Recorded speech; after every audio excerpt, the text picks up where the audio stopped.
What's up, everybody? Welcome back to the Dave Show.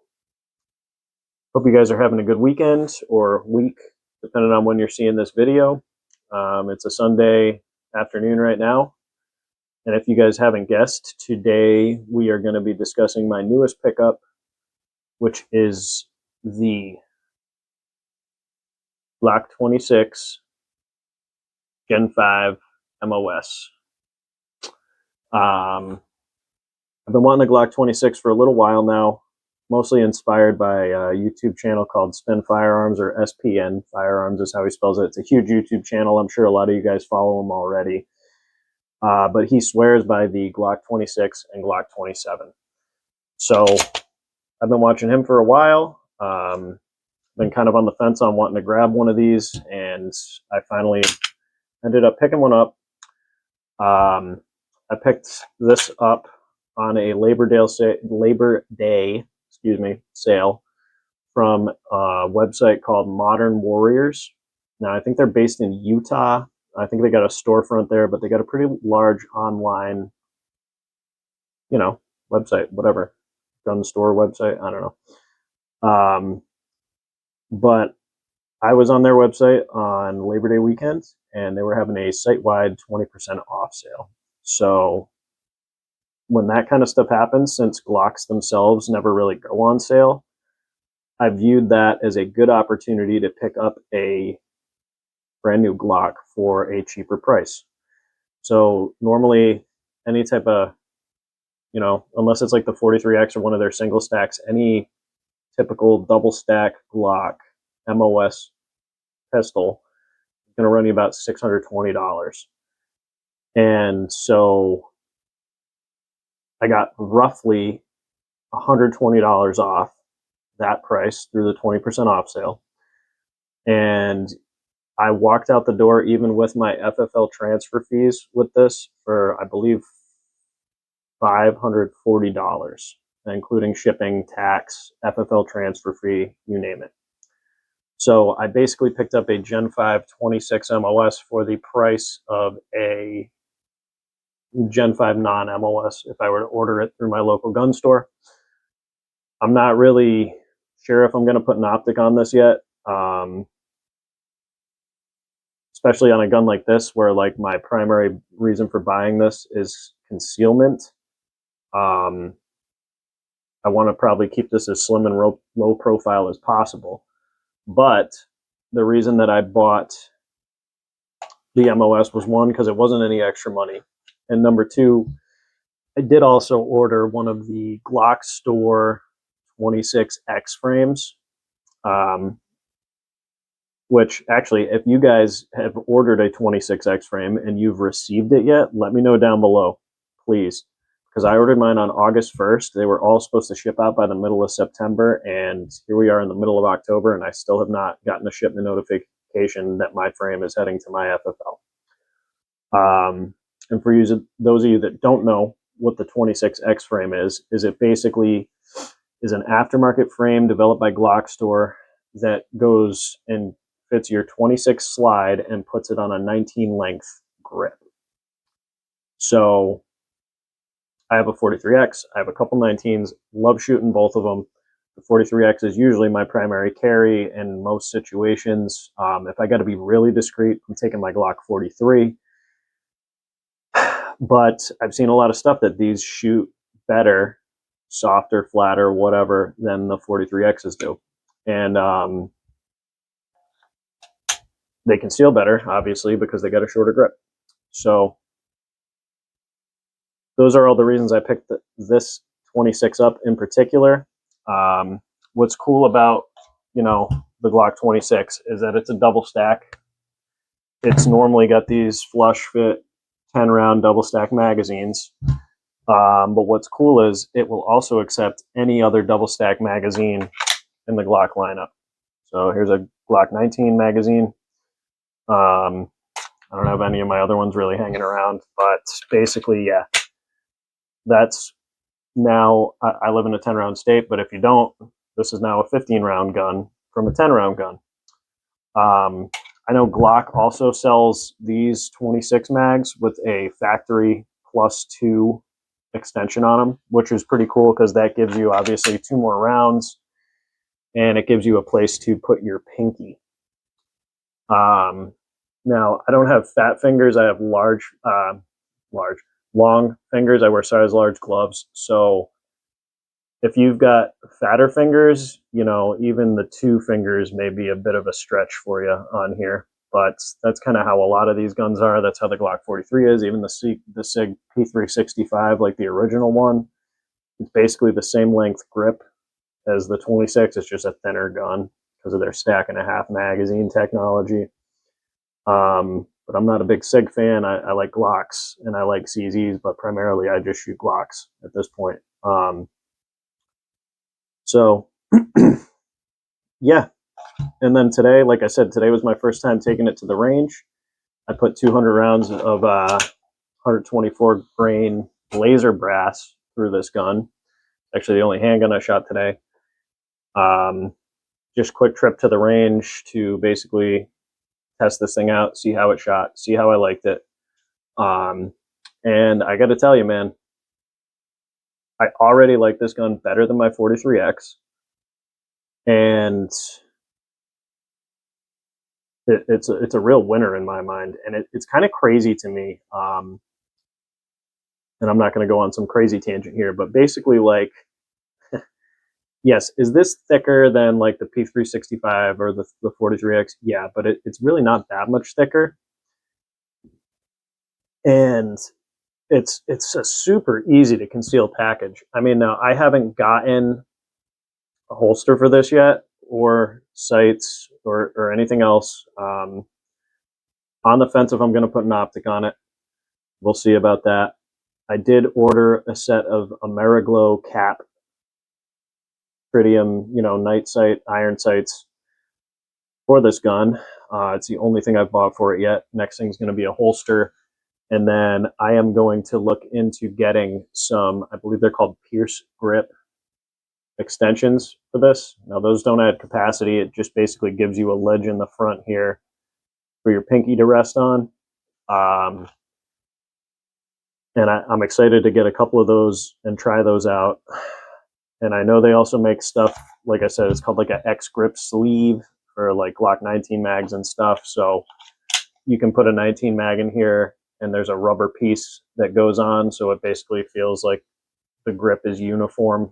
But to me, it doesn't really make sense to necessarily carry in that fashion with this particular gun because I live in a 10-round state. So if I'm carrying with a Glock 19 mag, I'm still only going to have the same 10 rounds that I have in these Glock 26 mags. And again, one of the reasons I picked this up is because it's going to print less than your 19 or your 43X, especially in the summertime, stuff like that. The only downside of a shorter grip, besides your pinky hanging off, is going to be if you primarily carry appendix, you're going to be maybe slower on the draw at first. I mean, you can overcome that stuff with training, but there's less grip to get a hold of. So when you're trying to go fast and get a purchase on this from appendix, you may be slower, especially at first, because there's less grip to hold on to. But honestly, I took this out and I hate the factory Glock, sights for the most part. I don't like the U, the white U in the back. But I didn't go to any crazy distance or anything either. I was shooting between 7 and 15 yards today with this. And I do have to say, even with only 2 fingers on this thing, I did use a couple 19 mags, but most of the rounds I put through this was with the 3 short mags that it came with from the factory. Even with just 2 fingers on this gun, it recoils less and shoots flatter than the Glock 43X. And I shoot the Glock 43X a pretty good amount. And it's got to be about the girth, I guess, and a little more mass in the slide, but it definitely shoots softer. And the more I train with it, especially, I know that I'm going to be probably putting the 43X in the safe and primarily just carrying this. And honestly, I was so happy and kind of I guess let's call it pleasantly surprised with how this shot without any pinky extension, without anything else. I don't even know how much I'm going to use this with that new Glock Store 26X frame. Now, it may be a situation where I carry it like this in the summer, and I'll carry it with the 26X frame in the winter. We'll see. I was on the fence if I was going to get a second lower parts kit or just swap the lower parts from here into that 26X frame. But now, after shooting this today, I am 100% going to get a second lower parts kit so that I can just swap the slide back and forth depending on the conditions that I want to carry this gun in.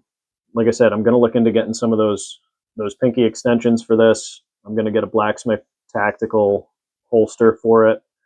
One thing I did notice, so this is a Safari Land outside the waistband level 1 retention holster for a Glock 19.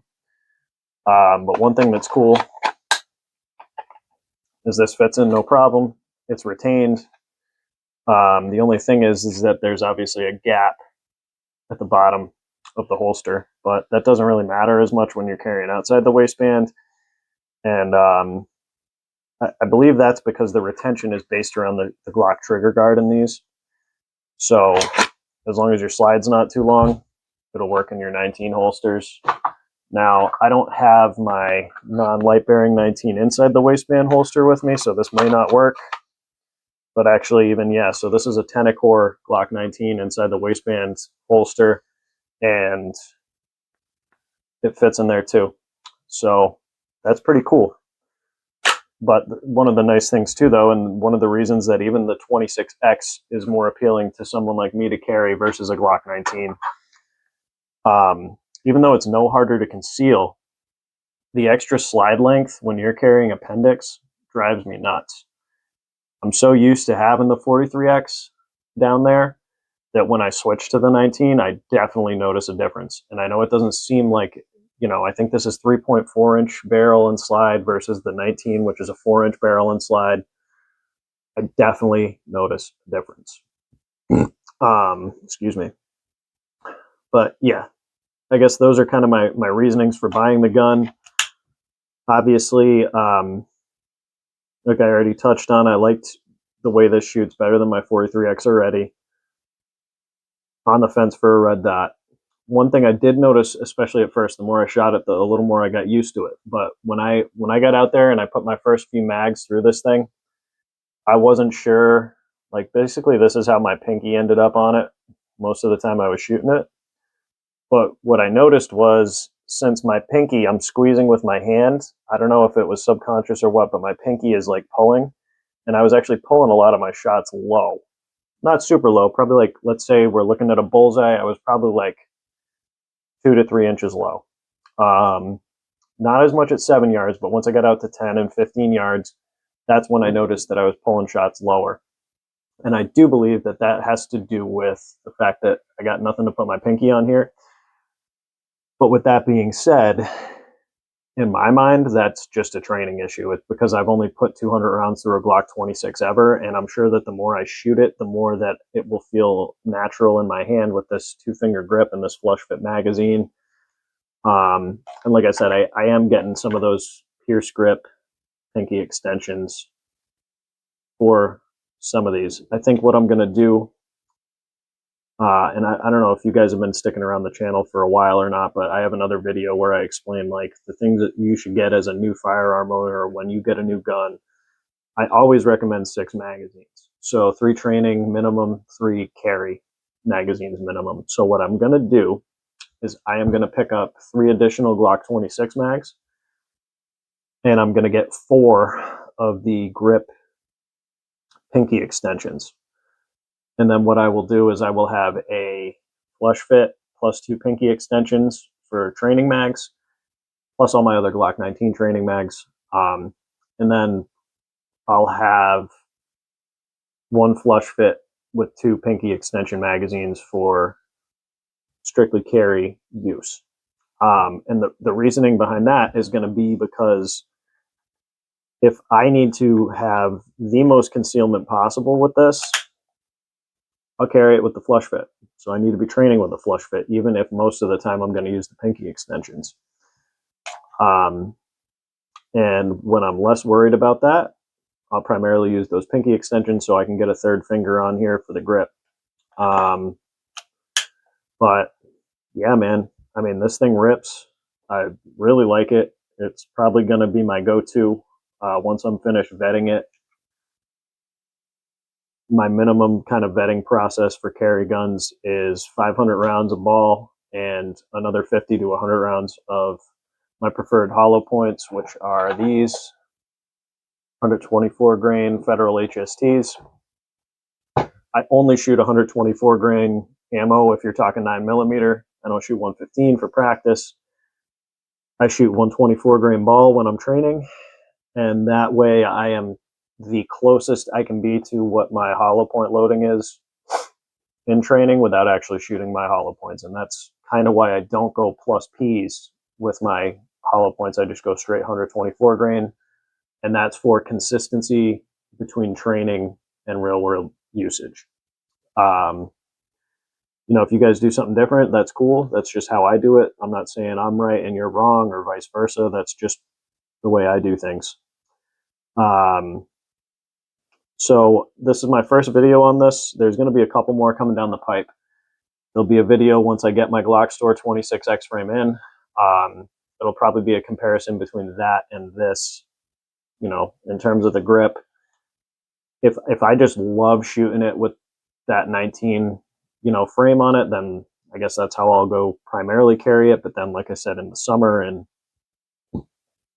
in certain scenarios where concealment is the driving factor, I can go back to this frame if I want to. But yeah, that's pretty much it, guys. So if you guys like the Glock 26, if you're on the fence about getting one, I would say get one for sure. If you don't like it, let me know why. That'd be cool. And besides that, guys, that's going to be it for me. Hope you guys enjoy the video. Hope you enjoy the rest of your day, and I'll see you in the next one. Peace.